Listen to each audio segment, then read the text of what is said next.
mengallah terus jadi ngalah belum selesai lah. Tapi intinya begini, peradaban Lemurian sama Atlantis itu kalau dalam dunia pewayangan disebut Amarta dan Astina.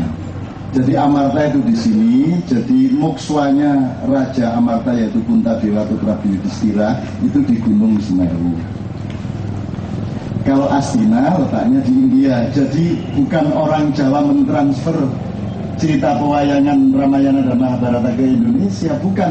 Orang India nulis mengenai kerajaan-kerajaan di sini, kemudian diambil kembali oleh kita, dan itu semua tentang kita.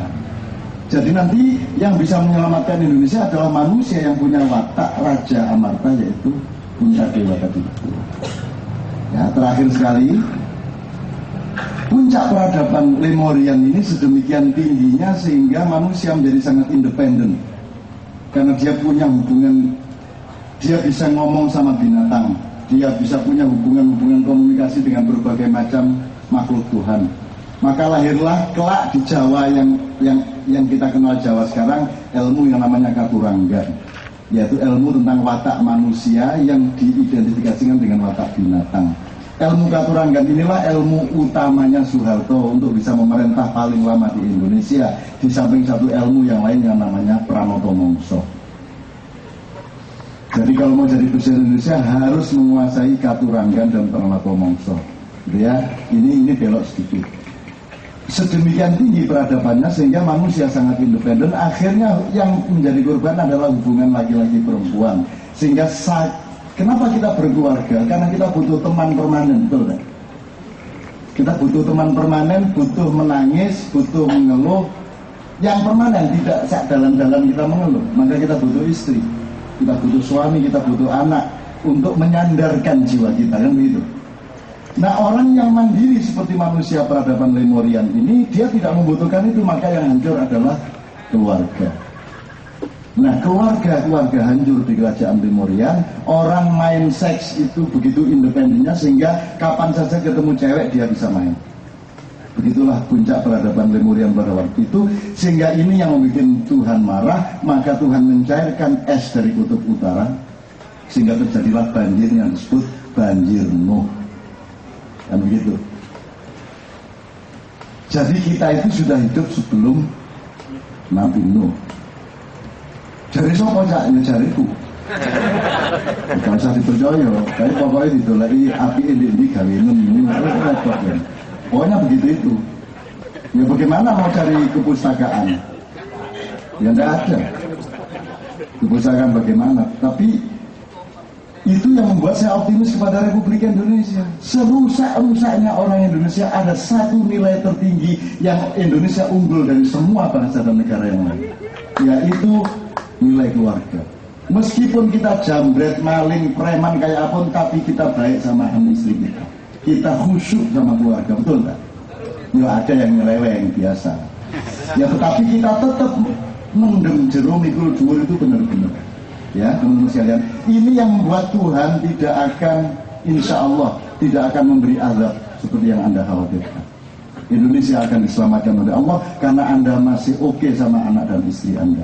Dan itulah prinsip Islam, ku anfusakum wa ahlikum. Ini urainya sangat panjang, sangat besar, dan sampai yang konkret-konkret, tapi kita tidak punya waktu, kita akan melihat potongan tikungan iblis yang sebenarnya juga bicara mengenai hal itu. Nanti kalau sampai ke Nabi Nuh, nanti Anda apa?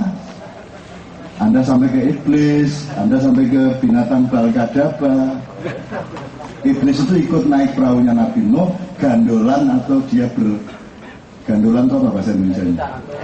Bergantungan di ekornya binatang yang namanya Balkadaba.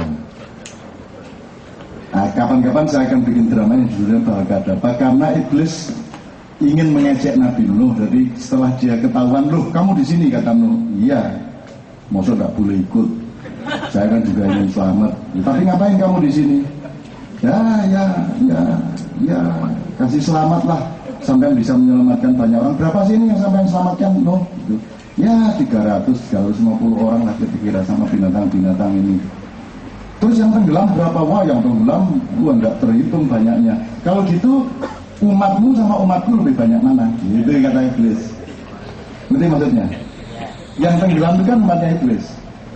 Yang tidak tenggelam ikut perahu Nuh itu umatnya Nabi Nuh kan gitu. Itu ejek-ejekan antar Nabi dan iblis itu asik mengasihkan. Banyak. Disitulah mulai tercipta yang namanya tikus, yang namanya babi. Tentunya banyak ceritanya. Tapi yang satu ingin saya ceritakan dulu terakhir. Disitulah awal mulanya sapi itu berjalan menggelengkan kepala.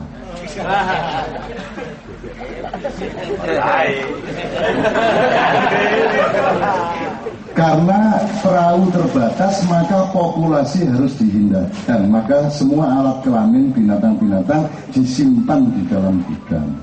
Setelah banjir reda, mereka keluar dari kapal, baru mereka boleh mengambil alat kelaminnya. Tapi karena binatang nggak bisa diatur, akhirnya mereka royoan, yang larinya paling cepat dapat paling gede. Nah, itu namanya kuda. Terus kuda dapat yang paling gede, yang dia keluar duluan dari gudang. Sapi baru tuh kudu baru masuk, kudanya udah keluar dan dapat gede, sapinya lulu gede. Nah, itu sapi geleng-geleng. Yang terakhir ini karangan saya sendiri.